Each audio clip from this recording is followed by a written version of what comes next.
Yo, what's going on, everybody? It's Tylarious, aka Ty Killington. Yeah, man. All right, in this video, we're going to be going over the new Nagasaki Shinobi. All right, this is the new motorcycle that has been added to the game with the drip fed content from the contract DLC. All right, it's actually a really nice bike, but there's some things we're going to talk about because it is extremely expensive, and I want to kind of go over and give you this review and a guide to see whether or not it's worth you buying. Now, some people have tons of money, so it's nothing to you, but others do not. So we're going to go over the customization, go over the performance, compare it to some other bikes in the same class, and kind of just, give you an idea whether or not you should purchase this motorcycle. Okay, so it comes in at $2,480,500. One of the most expensive vehicles in the game, definitely the most expensive motorcycle.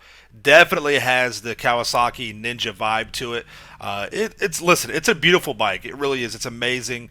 The customization, unfortunately, it's really just carbon and secondary primary paint. Nothing gets changed up. I kind of wish you could, modify the fairing or the fuel tank or something like that. It is only a one-person motorcycle as well. You can only have one person on the bike. That's kind of a bummer as well. But it is what it is. So right off the bat, the customization not there for the price. Now the liveries are really good. There's 11 total liveries, including just the basic paint. But the liveries are very nice, as you see here.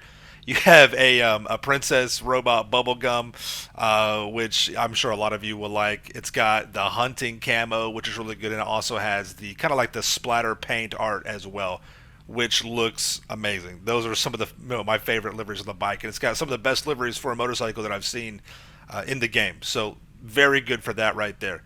Again, is it worth almost 2.5 million for just the livery? You know what I mean? Like, I'm not sure. So besides the livery and being able to add carbon fiber to the bike for a cosmetic look, there's really not much else. You've got your performance, you've got your transmission, your turbo, engine, stuff like that. You can change up the exhaust a little bit, put a custom plate on.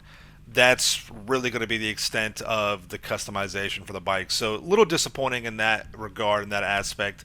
But again, the performance is really where we have to find out whether or not this bike is going to be worth the price. And even if you have the money, is it even worth using in the race if you have it purchased? Okay. Now, riding around in free mode, I like the bike. I do. It's a little bit twitchy. It's kind of like a little, it's pretty cool right there.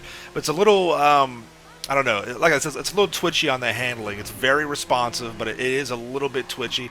And there are some, it's kind of hard to explain, but it does kind of have a little bit of a lag to the handling in certain scenarios and instances. Just like all the other motorcycles, you can, wield a weapon, whether it's a gun or like a machete or something like that, or a stone hatchet axe, which is awesome. That's still there. That's going to be available, so that's a lot of fun right there. I like that. It's good to know. It flies really good through the air. You can do some cool stunts with it. It's not too cumbersome. Some motorcycles are like that. They don't want to do flips very well. They're not very agile in the air. But the Shinobi is. It's not bad at all. It's actually pretty good to kind of do some cool stunts with, and you'll enjoy that. But performance, let's get into it now. Top speed straight line. There's 3 ways you can pretty much, I guess, handle and use these bikes in a straight line for almost all the motorcycles. Not all of them, but almost all of them. You can just ride them normally, you can go with a wheelie, or you can lean into the bike, and those will all affect your speed. Now, as you saw, riding normally, it gave us a base time of roughly 118, which is okay. When you go and do a wheelie, though, however, it's much faster, coming in at 113.241.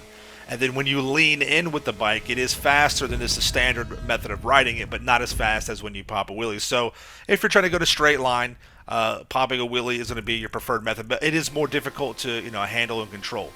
Now, another $2+ million motorcycle, the Shitaro.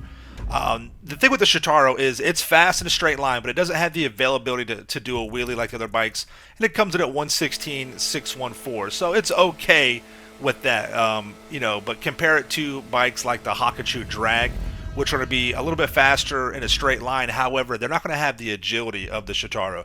That's really the bread and butter of the Shitaro, is going to be the agility. Now, when you compare it to the Body 801, which is a bike that you can get for free, when you pop a wheelie with this bad boy, it's one of the fastest vehicles in the game. Top speed straight line coming in at 1 minute 10 second point 708. And the body 801 has great agility. It's not going to be as good as the Shotaro, probably as good, maybe a little bit less agile than the Shinobi, but is it a $2 million or $2.5 million difference? No. Around a track, the Shinobi is good. It really is. Again, the handling is a little twitchy, and there is what almost feels like a little bit of oversteer with the handling on the bike. So you have to get kind of used to that. All right, so understand that. But it is very good around the corners, and it still is pretty good top speed. But you do need to pop that wheelie to give it the most effective top speed that you can in a straight line. However, when you compare this against the Shotaro, the top speed is only going to give you an advantage on a track that doesn't have a lot of cornering and sharp turns.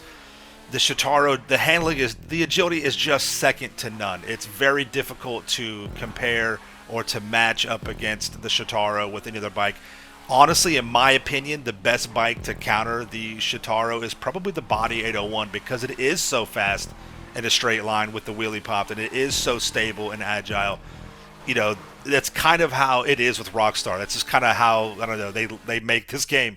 One thing is multi-million dollar. It's great for a lot of stuff, and another thing is dirt cheap or free, and it's just as good, if not better, in a lot of cases. So, do I recommend if you had to spend $2 million on a bike, I would go with the Shotaro over the Shinobi. All right. If you don't have that money, though, I would go with the Body 801. To this day, it's still very competitive and very usable in a lot of the motorcycle races. The Shotaro is going to be the best overall for handling, and even with that lack of speed, it just makes up so much in those corners. It really is hard to compete against that bike. So if you have the money, go for it. It's a good collector's vehicle. If you're a diehard motorcycle fan, Kawasaki Ninja lover, this is the bike right there. That's what it is, right?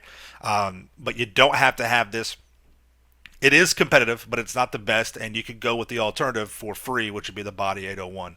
So let me know what you guys think in the comments down below. Let me know if you're going to purchase this vehicle, if you're just going to pass on it. Let it go on sale first. Thank you so much for watching the video. Make sure you subscribe to my channel for the Ills and Reels content in the game. Smash that like button, and we'll see you guys in the next one. All right, peace out. Yeah.